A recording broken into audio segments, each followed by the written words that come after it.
নমস্কার সম্মানীয় দর্শক বন্ধুগণ, পশ্চিমবঙ্গে চালু হয়ে গেল প্রধানমন্ত্রী ফসল বীমা যোজনা। অর্থাৎ আপনারা জানেন পূর্বতন সরকারের আমলে শস্য বীমা প্রকল্প চালু ছিল।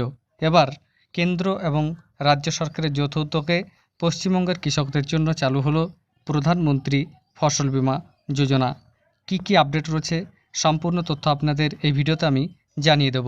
এর আগে অনুরোধ, চ্যানেলে নতুন হয়ে থাকলে ছোট্ট চ্যানেলটি সাবস্ক্রাইব করে নোটিফিকেশান অল করে রাখতে ভুলবেন না। দেখুন, একটি ব্যানার প্রকাশিত হয়েছে, সেখানে কি কি তথ্য উঠে এসেছে। এই ব্যানারটিকে আমি একটু জুম করে নিচ্ছি, তাহলে আপনাদের বুঝতে সুবিধা হবে। এখানে লেখা রয়েছে, দেখুন, প্রধানমন্ত্রী ফসল বীমা যোজনা খরিফ 2026 পশ্চিমবঙ্গ সরকার এবং কেন্দ্রীয় সরকার অনুমোদিত প্রকল্প। আপনারা জানেন আগে পশ্চিমবঙ্গে শস্য বীমা প্রকল্প চালু ছিল, তবে নতুন সরকার আসার ফলে পশ্চিমবঙ্গে কেন্দ্রের সমস্ত প্রকল্পই চালু হচ্ছে এবং সেই অনুযায়ী প্রধানমন্ত্রী ফসল বীমা যোজনা এবার পশ্চিমবঙ্গে চালু হয়ে গেল। কিভাবে আবেদন করবেন, কোন কোন ফসলের জন্য এখন আবেদন গ্রহণ করা হচ্ছে, শেষ তারিখ কবে, কী কী ডকুমেন্ট লাগবে, সম্পূর্ণ তথ্য আপনাদের এই ভিডিওতে আমি দেখাচ্ছি। এখানে দেখুন আপনারা, খরিফ 2026-এর অধিসূচিত ফসল অর্থাৎ খরিফ ধান, আমন ও আউশ বা ভুট্টা কারা এই যোজনায় অন্তর্ভুক্ত হতে পারবেন। যে কোনো ধরনের কৃষক যিনি খরিফ 2026 মরশুমে অধিসূচিত এলাকার অধিসূচিত ফসল চাষ করছেন বা করবেন বলে সিদ্ধান্ত নিয়েছেন, তারা এই বীমা যোজনায় অন্তর্ভুক্ত হতে পারবেন। অধিসূচিত এলাকা বলতে এখানে বলা হচ্ছে সরকারের তরফ থেকে নির্দিষ্ট করে কয়েকটি জেলার কথা এই ব্যানারে উল্লেখ করা রয়েছে। আপনি যদি এই জেলাগুলির মধ্যে বাস করেন, তাহলে আপনি এই প্রকল্পের জন্য আবেদন করতে পারবেন। এবং আপনারা জানেন যে এই প্রকল্পে আবেদন করলেই যে টাকা পাওয়া যাবে তা নয়, ফসল নষ্ট হলে তবেই ক্ষতিপূরণ পাওয়া যায়। এখানে লেখা রয়েছে কোচবিহার, দার্জিলিং, হুগলি, ঝাড়গ্রাম, উত্তর 24 পরগনা, পশ্চিম বর্ধমান, পুরুলিয়া এই জেলাগুলির কৃষকরা শস্য বীমা অর্থাৎ প্রধানমন্ত্রী ফসল বীমা যোজনার জন্য আবেদন করতে পারবেন।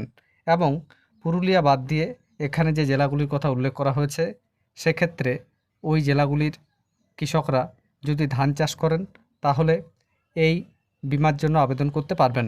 তবে পুরুলিয়ার কৃষকরা যদি ধান বা ভুট্টা, খরিফ যে কোনো ফসলে চাষ করুক না কেন, এই দুটির মধ্যে যে কোনো একটি ফসল চাষ করলেই এই প্রকল্পের জন্য আবেদন করতে পারবেন। এবার বলা হচ্ছে, এখানে দেখুন আর একটা শর্তের কথা বলা রয়েছে যে ঋণী এবং অঋণী উভয় শ্রেণীর কৃষকেই প্রযোজ্য নিয়ম ও প্রয়োজনীয় নথিপত্র সাপেক্ষে প্রধানমন্ত্রী ফসল বীমা যোজনাতে নাম নথিভুক্ত করতে পারবেন। এখানে আরও বেশ কিছু কথা বলা হয়েছে, সেটার দিকে আমি যাচ্ছি না।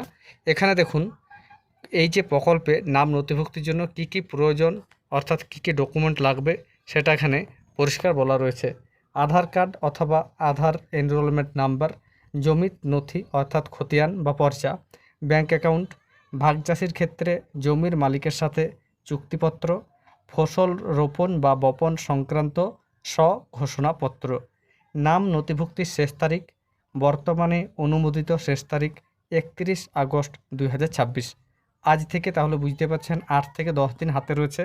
এখানে বলা রয়েছে স্থানীয় দুর্যোগ বা ফসল কাটার পর ক্ষতির ক্ষেত্রে কৃষককে দাবি নথিভুক্তর জন্য দুর্যোগ ঘটার 72 ঘন্টার মধ্যে অবহিত করতে হবে। তাহলে বুঝতে পারছেন এখানে পরিষ্কার উল্লেখ করা হয়েছে যে ফসল নষ্ট হলে আপনারা এই প্রকল্পের মাধ্যমে আর্থিক সাহায্য পাবেন এবং এই প্রকল্পে বর্তমানে আবেদনের শেষ তারিখ রয়েছে 31 আগস্ট 2026 পর্যন্ত। এবার বলা হচ্ছে কিভাবে নাম নথিভুক্ত করবেন। বলা হচ্ছে যোগ্য কৃষক নিম্নলিখিত মাধ্যমে প্রধানমন্ত্রী ফসল বীমা যোজনাতে নাম নথিভুক্ত করতে পারবেন।